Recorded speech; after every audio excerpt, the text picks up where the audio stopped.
Rangsiz gullar serialining 56-qismi 21 oktyabr 2025 yil kuni soat 21:45 da Sevimli TV kanalida namoyish etiladi.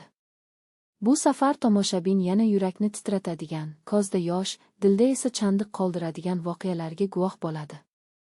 Rangsiz gullar hayotning sinovlari orasida rangini yo'qotgan, ammo umidini saqlab qolgan insonlar haqidagi hikoya.